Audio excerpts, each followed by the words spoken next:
Okay, here we are with another edition of the Black Hour of Power, and that is bold leaders of authority, courage, and knowledge. We're talking to Mr. Myron Golden, Dr. Myron Golden. And again, he's going to teach us about someone who had a great impact on his life. And before I do that, I just want to show a quick picture here. And that is because people say, well, Doc, why is this so important? Well, here's why this is so important. And that is this. If you can see this picture that I'm showing, it's a little boy with a little cape with and he's imagined himself being a Superman, but he can only imagine himself turning white, right? So again, why? Because maybe all the role models he had looked that way. So one of the things that we learn, my friend, is that we not just need positive role models and powerful role models, we need some practical role models where a person can see themselves being greatly used of God. Yes, he's going to change us, my friend, but the way he made us is the way he made us. A woman doesn't have to be a man to be mightily used. And you know what I mean? You don't have to go from being short to being tall, whatever else. And so we want some practical role models. As a matter of fact, our ultimate experience is to have you to be empowered in your mind to where this little boy who's in a wheelchair, but he's imagine himself out of that wheelchair being a mighty Superman. And so that's the power of what we're doing. As Jeremiah 5:5 says, I'll get me unto the great men who've known the way of the Lord. And sometimes there's different things in people's lives that we can identify with. And I always tell people this is not about, being colorblind. It's about just not being color biased, right? Fleecy locks and black complexion cannot forfeit nature's claim. Skin may differ, but affection dwells in black and white the same. So why so tall as to reach the pole, to glance at the ocean at a span? I must be measured by my soul. The mind is the standard of a man. And God made us all different. And as Dr. King said, you can't play the piano with just ivory or ebony. You got to use it all, right? And so anyway, so we're just taking time to recognize, again, I don't believe in Black history. What they call Black history, I call is history that sometimes has been omitted from the history books. And now we're going to talk about some history makers in the present. So I've got Dr. Myron Golden. I want to talk to him and have him talk to us about somebody who had a great impact on his life. And I'm asking him to talk about his dad. He can mention obviously his mom as well. But Myron, you again, tell us a little bit about your beginning. But Yeah. for you to become where you are, and you got brothers who are super successful, this mom and dad of yours must have been somebody special. Oh, special is not even the word. My parents were born, both of them were born in Tampa, Florida, during a time, and they lived in Tampa, Florida, during a time when Florida was one of the most segregated states in the country, and one of the most discriminatory states in the country. In fact, it was against the law for Black people to move from Florida up north unless they had papers to prove that they had a job up north. So my older brother Jeff was born here in Tampa, and I was born here in Tampa. And my parents, when I was less than a year old, probably just a couple of months old, moved from Tampa all the way to Pennsylvania. I don't even know how they pulled that off. Like, that's mind-blowing. Especially like when I think back to how like driving through North Carolina and South Carolina and Georgia for me was when I was a kid. It just I don't know how they pulled it off and made it. Anyway, but my parents taught us a lot of lessons. My mom and dad were married to each other for their whole lives together, and they were not perfect parents by any stretch of the imagination, but they were perfect for me and my 6 brothers. And they talked to us. My parents talked to us, and they taught us things, and they taught us how to do things. And they had philosophies about everything. And so I think about my dad. I think about the fact that I started going to work with my dad when I was probably 4 or 5 years old, and I loved it like nothing else you can imagine. I'm going to work. There's all these tools around. There's all this stuff, and it makes noise, and you can build things, and it makes stuff work, and it fixes stuff. My dad taught me how to measure with a ruler. He taught me how to sweat pipe with a torch. He taught me how to use a circular saw and a jigsaw and a power drill, and all of these things that I learned. And I think there's no universe in any galaxy that's ever existed in which I would be the communicator I am right now had I not gone to work with my dad and learned how to build things. Because when you're building things, it has a logical progression. You have to do first things first and last things last. You can't do the finished work before you do the framework. And so I learned about building things in construction, and now I construct talks, but I have a framework. And then I have finished work, and they're not the same thing. And I learned lessons about stick-to-itiveness from my dad.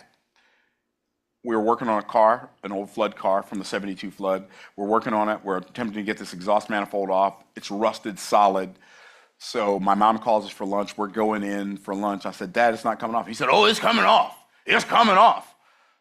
Okay. You know why it's coming off? No, sir. Because we got a brain. It don't have a brain. I was like, oh. So if we have a brain and it doesn't have a brain, it can't beat us? Cool. Got that locked and loaded. That's been locked and loaded in me since I was in elementary school.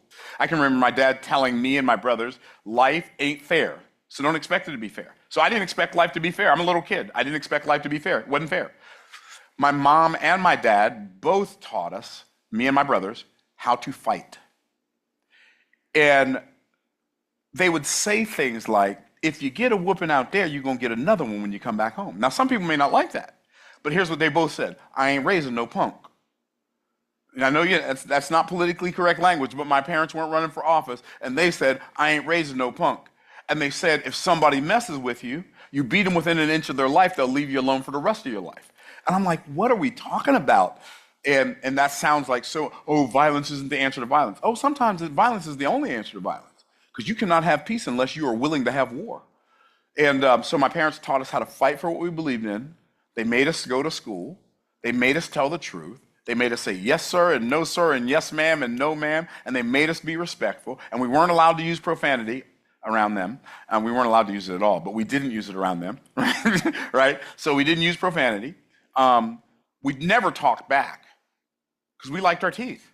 We didn't talk back. Yes, ma'am, no, ma'am. Yes, sir, no, sir.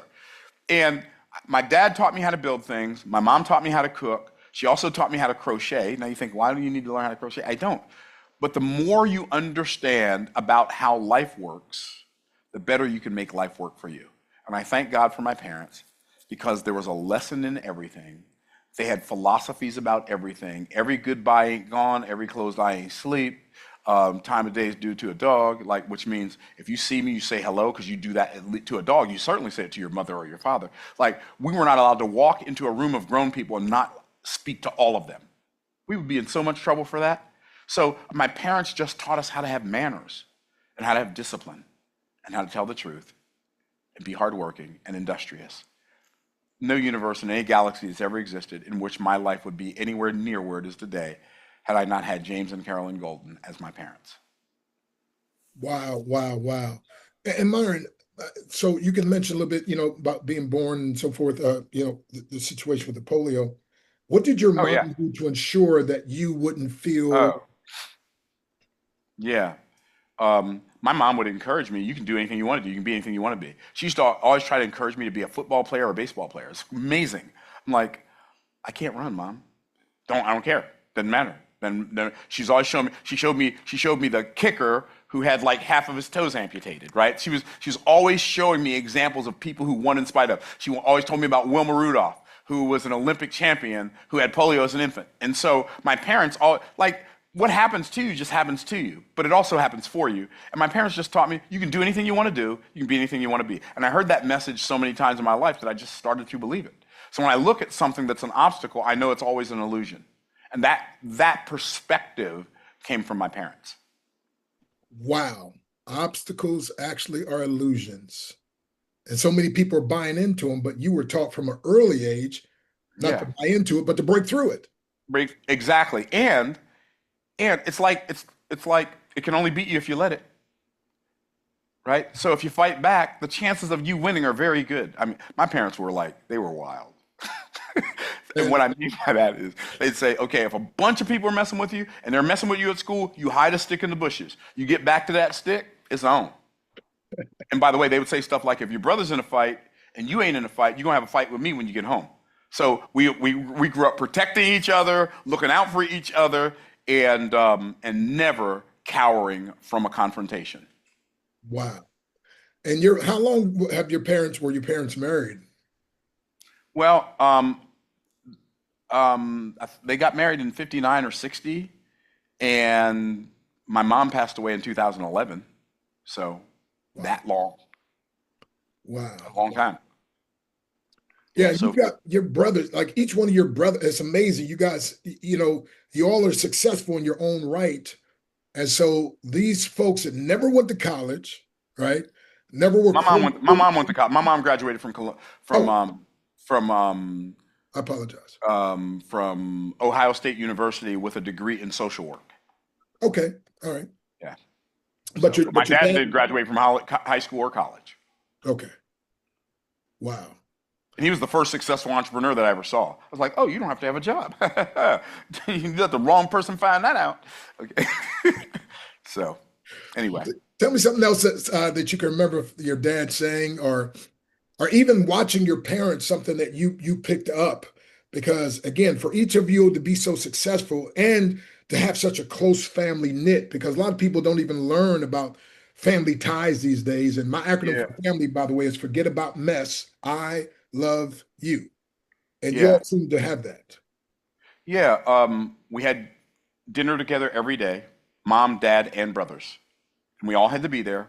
There was no, well, I don't want that. I don't want that. No, you gonna get what you gonna get, and you gonna eat it. So anyway, I didn't always eat it, but I figured out ways. Okay. Anyway, so but we had family dinners together. My parents played with us. They took us fishing. They played football with us. They played basketball with us. They taught us how to throw. They taught us how to hit. They taught us how to do things, how to be useful. They taught us how to get along with other people. Um, and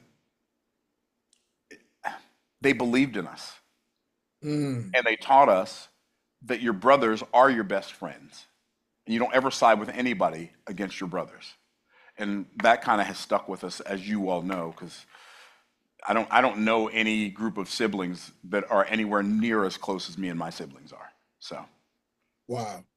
All righty. Well, to sum it up, give me perhaps one of the best lessons you learned from your mom and the best lesson you learned from your dad. I know you already mentioned some things and maybe yeah, something different just to sum it up. the best lesson that I ever learned from my mom was that a woman who supports her husband and provides for her children love and a place to rest is it's miraculous. And the best lesson I've ever learned from my dad is that as a man, you have a responsibility to protect and provide for and promote your family. Wow. I watched them do that. I didn't just hear them talk about it. Wow. And So, somebody said, I'd rather see a lesson than hear one any day. I'd rather one should walk with me than merely point the way. The eye's a better pupil, more willing than ear. Find counsels confusing, but examples always clear.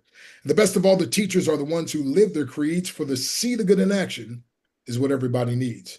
For I may misunderstand you in the good advice you give, but there's no misunderstanding how you act and how you live. so good. Well, Myron, you have the legacy of your parents.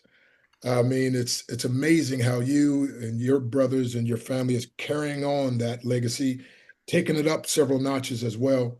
And so, again, thank you so much. So, any closing words you want to mention about your family? But again, this is again all about understanding who you are, who God made you to be, walking in that, because that is the only true success in life. And truly, your 100%. parents taught you that.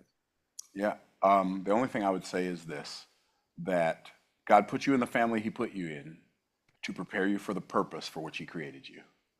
Don't resist it. Embrace it. Because what you resist persists, and what you embrace becomes grace. And grace is a gift. Wow, wow, wow. Well, thank you very much and Thank you, appreciate bro. you. I got everybody. Thank you for this edition again, Black Hour of Power.